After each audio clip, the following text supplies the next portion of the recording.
Hi guys, my name is Wendy Dale. I am the creator of Memoir Writing for Geniuses.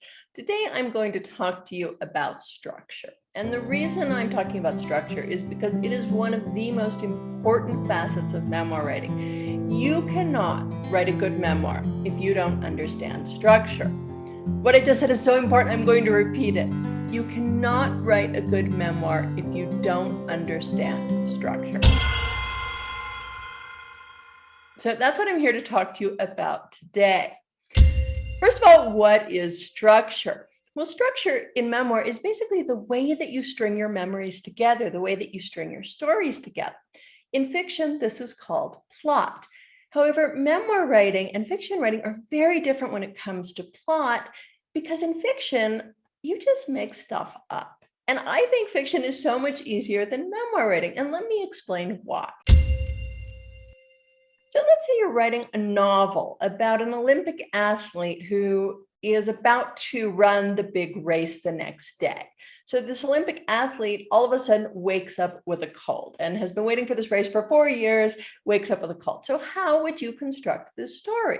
Well, the Olympic athlete wakes up with a cold, and so the next question is, well, what happened? So you think of the next thing that would logically happen. So one thing that could happen is that the Olympic athlete runs to the grocery store and buys 2 dozen oranges.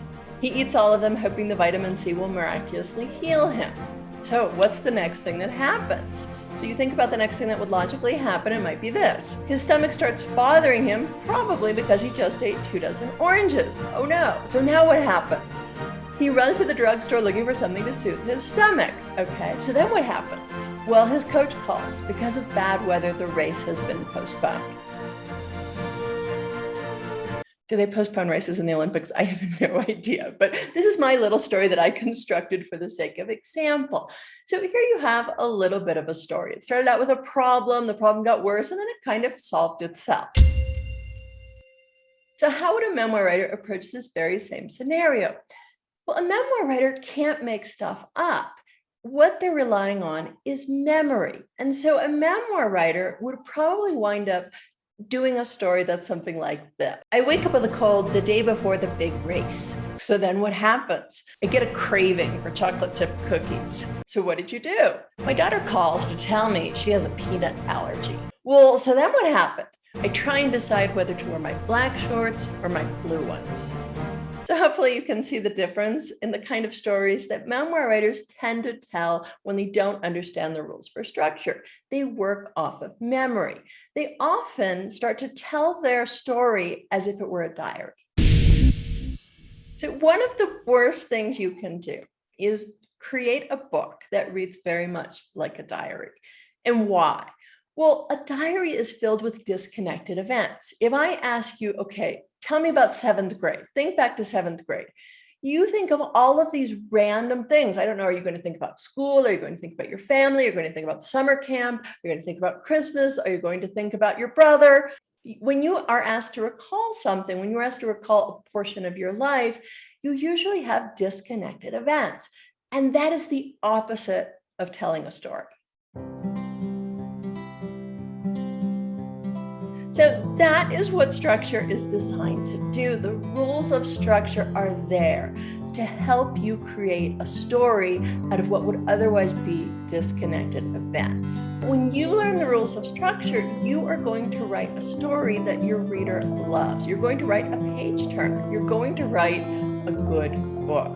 So I come into contact with a lot of people who feel that writing a memoir is something that it's easy to figure out, that it's something you kind of know how to do anyway, because you've been writing your whole life, been writing essays since high school. So you should be able to write a memoir. After all, it's your life. You're the expert in this. And I'm always a little taken aback by this attitude. So the last time I came across this attitude was this woman, and she said, well, my husband thinks I should just figure this out on my own. He doesn't want me taking a writing class. And I asked her, well, what do you do for a living? And she said, I'm a violin teacher. And I said, well, do you expect the children to just figure out how to play the violin? No, you teach them. There's so many things that you have to learn when it comes to playing the violin. Violin is an art form. Playing the violin is an art. So is memoir writing. But does that mean you don't have to learn the rules of this art form? The rules for writing a memoir are not something that you will learn in high school. They're not something you will learn in college. They're not something that you will learn in an MFA program. I have worked with so many people with MFAs. I have worked with people with doctorates who teach college literature. They have not learned the rules for structure. So why are all of these people with MFAs coming to me and asking me to teach them about structure? And the reason is because this information is not out there. It took me 10 years to figure out the rules of memoir writing structure. And it wasn't that I consciously did this. It was because I happened to be a memoir writing teacher. So about 15 years ago, I got hired by an organization called Media Bistro to teach memoir writing.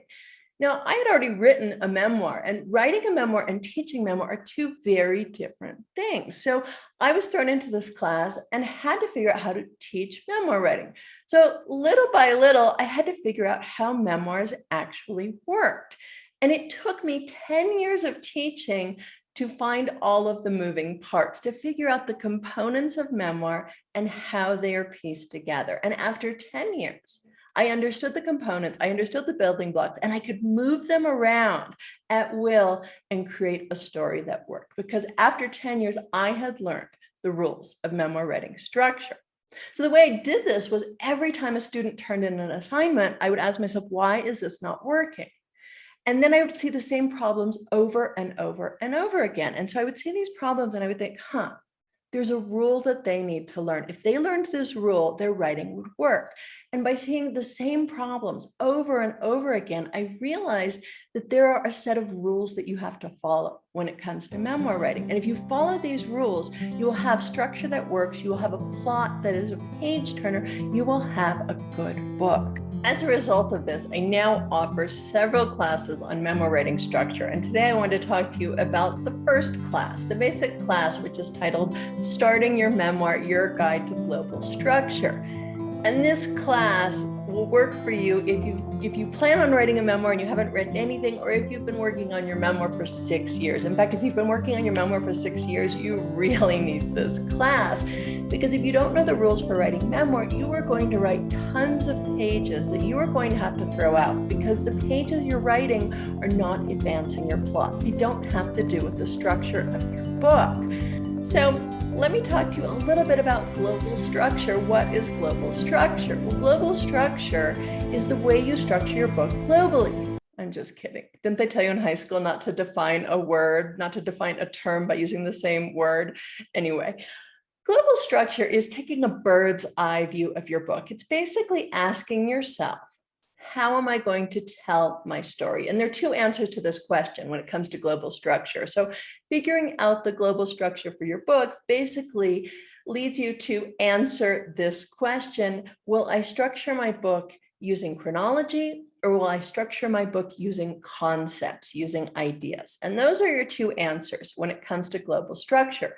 So once you know the answer to that question, you have to find the global structure for your book. So in this class, I explained to you what global structure is. I explained how to connect your stories using an idea, how to connect your stories using chronology. So which is best for your book? The information in this class will help you answer that question.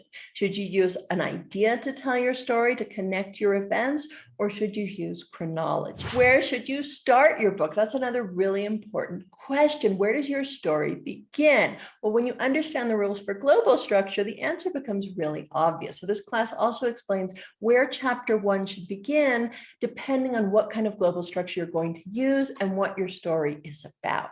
Do you need a prologue or an intro to your book? That's another question writers ask me. There is a reason to add a prologue or an introduction to your book, and this class will teach you when you need to add this introduction, when it's absolutely essential to your book. So in the class, I also use the memoirs Educated and In the Dream House and show how these authors use structure in different ways to tell their story. So I talk about the rules for structure, and then I give you examples from published books. So I wanted to make the price really accessible, and people are always saying that this is what you would spend on coffee in a month.